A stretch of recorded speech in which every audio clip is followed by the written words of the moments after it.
Hi, and welcome to Total Rewind, a Filmmakers Compass podcast where we take a look at movies 30 years and older and see if they still hold up. I'm Dman, joined by my co-host CP, and we have another great discussion in store for you guys for a movie from the 70s. CP, I'm going to throw it over to you. How about you go ahead and introduce the movie and we'll get right into the discussion. All right, we are watching, we watched Close Encounters of the Third Time from 1977. This is one of Steven Spielberg's most recognizable film, written and directed by Spielberg, starring Richard Dreyfuss, Melinda Dillon, and Terry Garr. Now, this is a weird kind of movie in that Spielberg worked on the script, which is interesting because most of the time he has story input, but he doesn't necessarily get a writer's credit. No, and it's actually ironic, considering we watched Taxi Driver a couple weeks ago.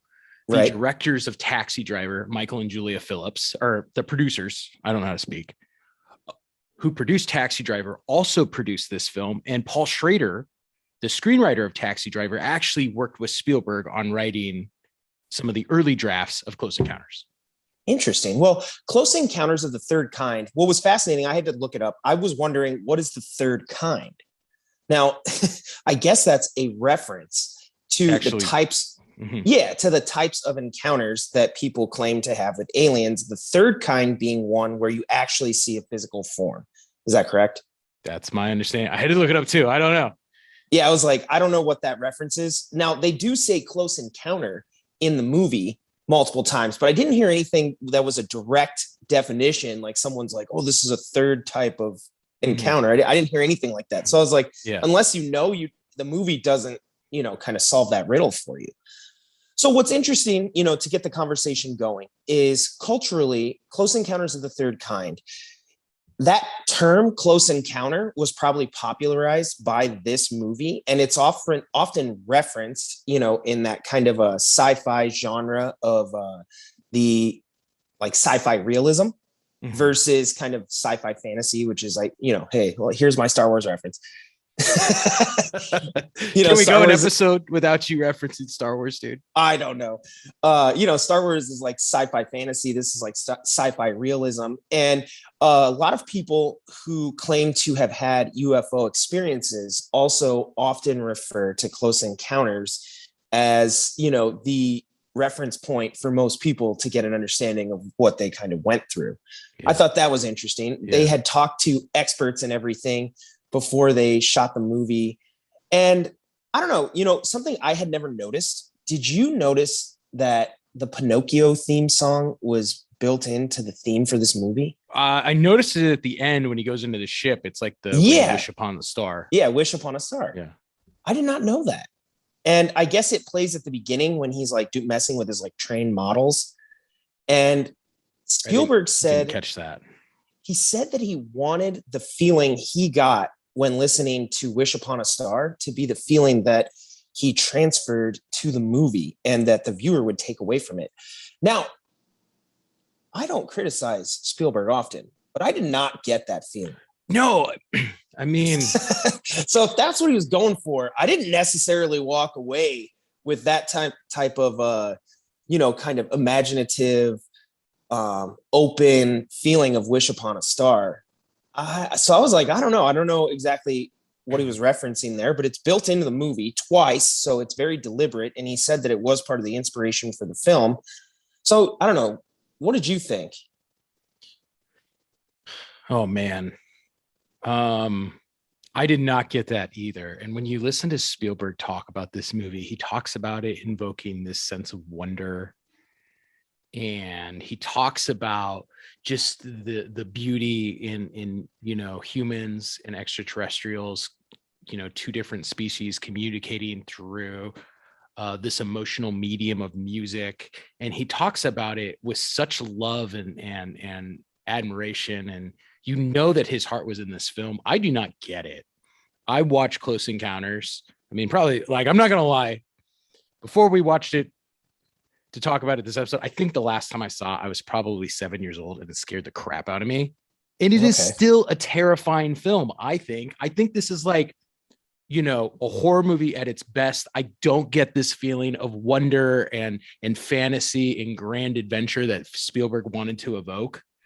Well, you know what's funny is I have the exact same feeling. I felt that a majority of the film, the aliens came off as terrorizing humans. Like They don't seem very friendly. They're, abducting people. They're burning people's faces. Like they're invading people's homes and stealing their fucking children. And their food and their Coca-Cola. I mean, what an asshole.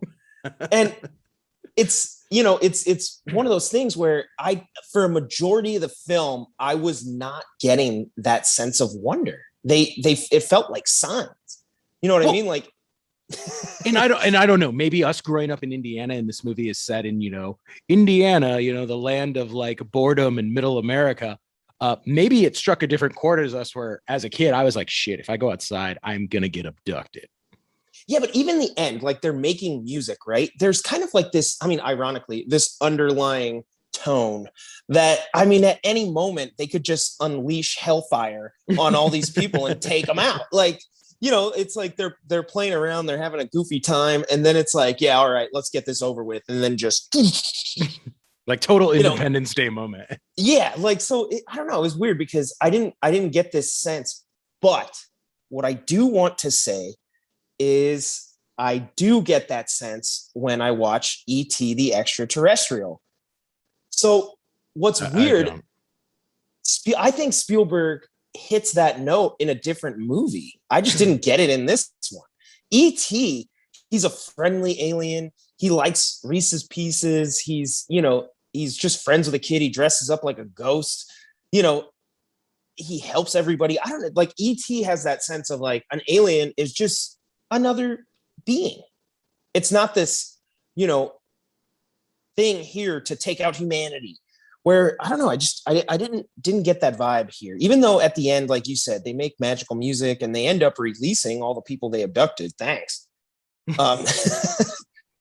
Yeah, I don't know, that sense of wonder was a little lost on me, even upon rewatch. I just didn't necessarily have it.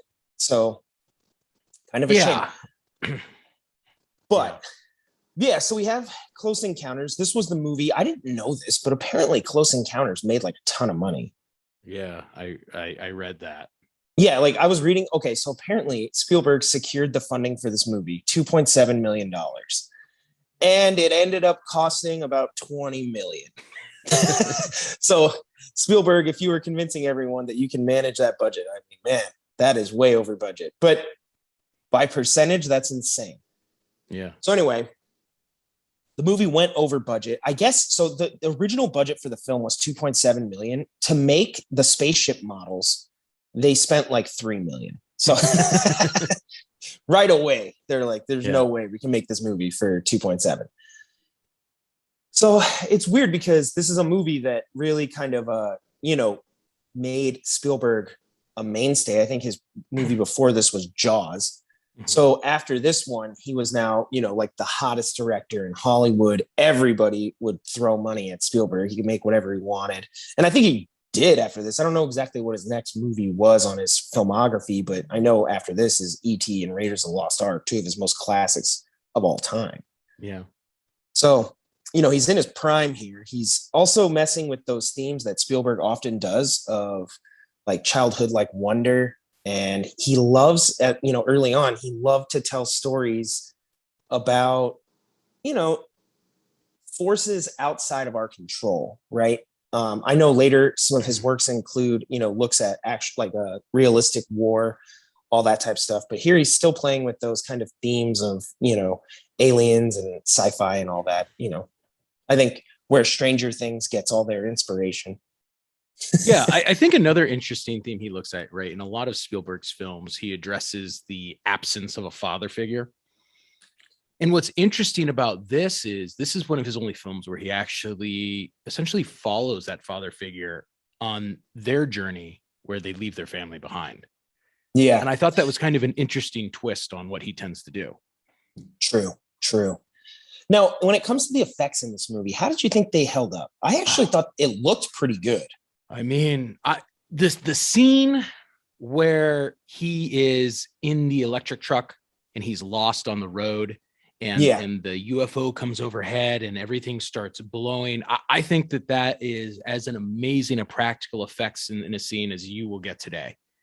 Yeah, it looks, I mean, I loved the way they're, kind of painting the sky. It has kind of cool colors. The smoke comes out. I thought the spaceships, because they use practical models, I think they hold up, across the test of time. They look good.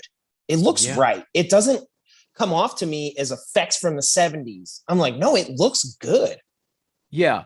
The sequence where she's with her son and the aliens are arriving, I think it's amazing as you're watching their appliances explode and their doors fly open and the screws come out of the vents in the floor. I mean, you watch it and you're like, wow, this is really amazing, because filmmakers today would have relied on the CGI, which apparently at the time, this is one of the first films to explore CGI. And I guess Spielberg was considering using it. And after a little bit of time, he said, this is not worth it. We're going to get more done with the practical effects. He came around on another famous movie called Jurassic Park. Yeah, right. I think the other advantage to Spielberg's decision, though, is he paints the UFO. And I know he said this was a very conscious decision. He wanted to focus on lights, not on hard metallic surfaces and shapes. And so because of that, most of the time when we see the UFOs, we are seeing lights dancing in the sky. And it works. I think it looks really good. Yeah. And I also think, for whatever reason, that tends to lend itself well to the overall concept of UFOs. Often they do just look like lights, right? They're just unidentified flying objects. People, they even make fun of it at one point where the guy holds up the photo and he's like, hey, did any of you see this? He's like, well, that's a plate that I threw and took a photo of. Yeah. A lot of the times UFOs, it's not, people don't see them clearly. They're not these, obvious metallic shapes that we can be like, yeah, I could draw it for you and it looks exactly like this. You're like, no, I don't know. It was like a crazy light. But what happened was it was moving weird. I've never seen anything move like that. And again, Spielberg plays with that throughout using lights. He does it with the helicopters and he has, things moving in the sky that you're not quite sure. But I thought everything, the effects turned out really, really well. And he's doing things like he's making toys come to life to convey, right, the sense of foreboding for what's happening. He's using, kind of practical things to, ignite our imagination. And he does that, really well with lights, like you said, not just the alien spaceship lights, but often colors are how he's denoting where the aliens are, right? When they're in the chimney, the light comes down. When they open the door, it's orange and all that. He's using lighting and color in a really cool way without having to show the aliens or ruin the movie's timelessness with shoddy effects. Well, and again, and he invokes a little bit of that Jaws experience in the sense that even when we finally see the aliens at the end of the movie, right, there's harsh, very strong backlighting. So we don't get a good look at them. They're silhouettes. And it's used very sparingly. And I think he did that intentionally. Yeah, no, I agree. And another thing they do in that scene to obscure kind of, I'm assuming, the effects of the alien, because they maybe weren't 100% confident in having him come down and shake hands and be an ambassador. They backlit the aliens so you can only, see them sparingly from a certain angle. And I even think they turned out fine. For a movie about aliens and that's science fiction, again, I think it holds up. I think the effects did not let us down here. I thought they did a good job. So when it comes to the score and the music, this is, of course, legendary John Williams. It's just all right. I think the score, I think the score was okay, but it's funny because music is actually a big part of this movie. Early on, when they're venturing, to go kind of follow where, I guess, mysterious occurrences have happened. They're at one of, I think it's in India. Is that where they are? Yeah. And everybody's kind of singing out loud the notes that they'll use to convey to the aliens, meaning that there must have been a sighting there a while ago. And the music itself, I think, was something that, I loved the conveyance of using kind of a timeless quality or a timeless medium like music to communicate with beings from another world. Yeah. I thought that worked. The 5 notes instantly got stuck in your brain, although I can't do them now. I don't think you guys want. There you Yeah, go. there you go. I'll be the Thank singer you. this time. Yeah, I was like, I don't know. I don't want to ruin it. And that's actually But very interesting. Apparently, Spielberg and Williams had a lot of disagreement. Williams wanted to do a 7-note sequence. I guess he wrote for Spielberg something like 2,500 different melodies, and the two of them went through them and just narrowed them down until they found the perfect sequence, and they ended up with the one that's in the movie. Well, it works really well because, right, it has a sense, it has a friendly, inviting tone. It's playful a little bit. And I think, that to me was what Spielberg really wanted to convey at the end, was this kind of, we're having a little fun with these aliens. They're having fun with us. And we're just, two sentient beings trying to communicate. Yeah, I guess so. So yeah, music was cool. I like that. I think that holds up. Obviously that 5-note sequence is famous now, probably they could just put that in the famous movie quotes, Now I had to ask you one thing when we talk about music. Was it me, or is there a part towards the end when they're doing the music where the alien spaceship played the theme from Jaws? It's almost like it when it starts with the really heavy bass tones, and it's you could kind of hear it in there. I was like, are they playing Jaws? They saw Jaws. The aliens watched it. That's amazing. Oh, well, anyway. So finally, let's discuss the characters in the story a little bit. And I want to start off here by kind of continuing a conversation that you started earlier, which was the absence of the father. And Richard Dreyfuss's character, Roy Neary, actually his family leaves him technically, and then he leaves to go to Wyoming to go to the mountain, right? Yeah. I was not a fan of this characterization. I don't know why I couldn't get on board with the idea that he would abandon his family in this craziness that is UFOs and the visions and everything that he's having. I didn't find the empathy in me to be like, damn, you threw away your family. I mean, and then he gets on the spaceship at the end and he literally leaves.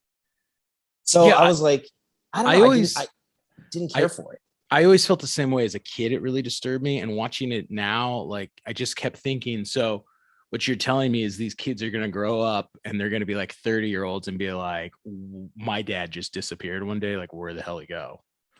Yeah, he was like a crazy guy. I did not like it, especially since in a lot of ways, I think Terry Garr's character is very important because she's most of us, right? If someone that we knew and loved started acting this way and becoming so obsessed with something that they couldn't explain based off of, even when he talks about it, right? When he tells her he wants her to go to the mountain with him and look for the UFOs, he's describing it as, you just got to see this thing. Yeah. We're Terry Garr. We get it. We're like, I don't understand what your issue is. I don't know what you're obsessing with. You're scaring me. And one of the and I understand that Richard Dreyfuss's character is coming to this realization of what he's understanding. And he has this total obsession, in the vision that is Devil's Tower. And he's trying to, he's trying to get this idea out of his head so he knows what he's obsessed with. But maybe it's because we don't get a sequence at the beginning of the film where we see that he's really a loving father who's truly committed to his family and his children. I think in some ways he just kind of comes off as a selfish asshole. I know that's kind of how it felt, was like selfish. Like, I mean, so what? You have these visions, whatever. Like, I don't know. There's tons of things that we all see that don't make sense, and you don't have to leave your family over it. And like I said, I mean, his family technically left him, but at the end of the day, I mean, his actions and his craziness is what pushed them away. Well, And he left the Earth, which is further than, when she went to her sister's house. Like, yeah. And I mean, he is, communicating with her by phone, like, when are you coming back? So that you get a sense that, like, if he can, kind of get his shit together, like, she might come back. But instead, he goes off deeper off the deep end, yeah, He's like, I'm going to Wyoming and, like, I'm just going to disappear. And then at the end, he decides, like, well, if somebody's got to go with these aliens, why not me? exactly. And even that, like, I don't know, because again, you have to parallel here with E.T. At the end of E.T., E.T. leaves, the aliens come and the family sees them. But Elliot, even though he doesn't want E.T. to leave, or for that matter, maybe even would have gone with him, doesn't. He stays with his family, and E.T. is like, I'll be right here.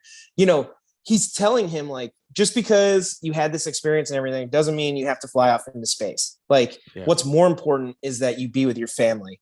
And I think E.T. conveys that better. I think that's lost here. And it comes off that way.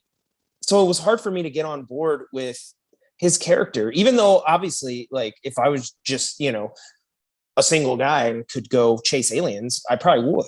But yeah, that sounds fun.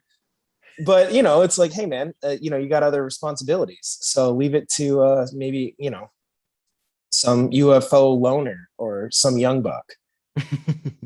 Fair enough. I don't know. Fair enough. So otherwise, even the character of the mom, she loses her son. She's obviously terrified when her son disappears and when she has to go, in front of all the government people and all that. But at the same time, like, she's also kind of driven mad, and while her son's missing, it doesn't necessarily come off that her sole mission in finding these aliens is to recover her son. She also seems like she is driven mad by these images and also wants to just see the aliens. Yeah. Yeah. So, weird. I mean, maybe that's what the aliens did. But again, that takes us all the way back to the beginning of our conversation, where if that's what the aliens are doing, driving people mad, they don't seem that friendly. No.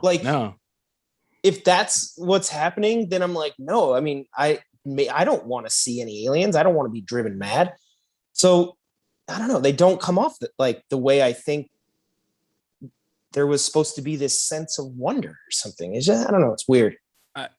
No, and I agree. And when we look at the story, it's essential, as an audience, we're uncovering with Richard Dreyfuss, which is what is going on. Right? Yeah.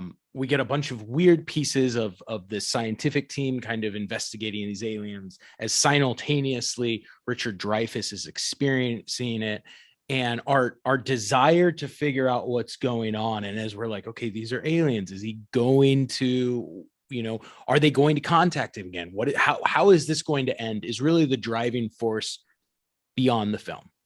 Yeah. We're trying to uncover the mystery. And I think that's great, but I feel like in some ways the plot is well, I think most Spielberg films are kind of more about the journey. This one I feel is very much about the destination. And as an audience, we want to know, where is it going? When are we going to see some freaking aliens? He didn't disappoint in that regard. I mean, we do. But yeah, I mean, the anticipation the entire movie is like, hey, can we get a better look at that spaceship? Because it was just kind of a light. Yeah. What do the aliens look like? Are they ever going to, come back? Are we going to make contact with them? Like you said, everything's driven by those questions and getting there. And maybe it's supposed to drive us mad the same way it does the characters. And we do want to get there. But yeah, like you said, I mean, even though at the end it does deliver in that sense, and let's not sugarcoat it, the scope of the spaceship and the way it's shown is very big. I mean, it works. Absolutely. Yeah, it's definitely done right. It just, I don't know if it hits all the right notes, which is maybe the perfect way to end this because there's 5 notes. In defense, nice pun there. In defense of Spielberg, he wanted to take another 6 months editing the movie. In Columbia, they were struggling financially. They said, no, it's now or never. You got to put it out. Which is why 3 years later, they allowed him to release the director's cut. And what's actually very funny about that director's cut it's actually 3 minutes shorter than the feature film, the theatrical release. Almost never happens. Right? Normally you get an extra 15 minutes of all the stuff that the directors wanted that the studios are like, nope, waste the time. So this was really, the director's cut is really Spielberg's version of how can I refine this to the best possible version of this movie. Interesting. So again, we're watching a version that the director himself was not totally confident in. So much to the point that, did you ever hear the story about Lucas and Spielberg when they were talking about this film? No. So Lucas thought that this was going to be the biggest hit ever. Interesting. He was creating Star Wars at the same time, and Spielberg had all his faith in Star Wars. So what they ended up doing is they made a bet where they said, I'll give you 2.5% of the profits of each film. So Spielberg ended up being the big winner there. I think he made about $40 million on Lucas based off of the success of Star Wars. That's hilarious. I did not know that. Oh, man, there's Star Wars references everywhere. It's just the best. All right. Well, that kind of takes us to the end of the conversation. So we have to ask the question, does this movie hold up? And is it something that you would, recommend? So I'll go ahead and answer it first on this one. I would probably say no. As far as great sci-fi, I actually really liked, Forbidden Planet, even though I don't know if I gave that a recommendation. And like I said, E.T., some of these other movies, I don't know. I think I would just rank them ahead of Close Encounters. So as far as the effects go, absolutely. I think the movie holds up. It looks great. For a movie being made in the 70s, it played fantastic on my big screen. Digital TV looked amazing. The model work, everything was great. But yeah, as the movie overall, I think Spielberg has better works. And I'm going to go ahead and say no for this one. I'm in agreement. We know the impact that Close Encounters had for UFOlogy, for our popular understanding of aliens, right? So much of what he does in terms of the lights, the abduction experiences, even the look of aliens, are a result of Close Encounters. This is what planted those seeds in people's minds. But again, I never was on the same wavelength as Spielberg about the tone. And I think if you're interested in the fun alien movie, as you said, there's a bunch of those you can watch. And if you're interested in the scared shitless alien movie, I mean, you have movies like The Fourth Kind, Alien, Signs, Alien, Fire in the Sky, which are all much more horrifying and really, we're going to make you not sleep at night. So my thing is, I just don't think it hit the mark that Spielberg wanted it to. And I don't think it holds up in the same way with audiences of today, where we have seen these experiences, played out tenfold. So no, I would actually not recommend it. I don't think it holds up in the way that it did in 77. Yeah. Intriguing movie, great effects. But yeah, I think it's just not quite the same today. So anyway, I do want to acknowledge we have a friend who lives in Muncie, Indiana. And Connor, shout out to Connor. If you've seen any UFOs down there, let us know. So yeah, well, let us know about your Close Encounters. I mean, audience, what's your take? I know we're going to get a lot of hate. I'm sure that Nick Delgado is going to send me a whole bunch of angry text messages for slamming Spielberg. But what do you think? What's your opinion? I never want to slam Spielberg. Love Spielberg movies. So love Spielberg. God, imagine having dinner with that guy. Have so many questions. You know what would probably happen? I'd have dinner with Spielberg and I'd end up talking about Star Wars. That's probably exactly what would happen, Dustin. That's probably what would happen. So no, I love Spielberg films, and he's probably my favorite director of all time. So I'm sure there'll be more Spielberg movies on Total Rewind, and we'll get to them at a later date. But speaking of future movies, next week we'll be taking a look at Stanley Kubrick's A Clockwork Orange. So that's pretty exciting. It's kind of a creepy movie. I'm interested to see how that holds up. And a lot of people have referenced A Clockwork Orange in both style and character. So I'm fascinated to see that movie again. It's been a while, probably about 10 years. So can't wait to watch that, and hope you guys will join us for the discussion here on Total Rewind. But for this movie, Close Encounters of the Third Kind. Be sure to keep the conversation going on social media. You can follow us on all the major channels, and you can Google Filmmakers Compass Podcast. You'll find the links everywhere you can listen to the show. And we are listed pretty much everywhere. So you can follow me at Big Kid Dman and Christian at NDCal5. Throw it over to you. Go ahead and take us out. Hopefully you will experience no close encounters of any kind before the next episode of the podcast. But until then, keep watching movies and we'll see you next week.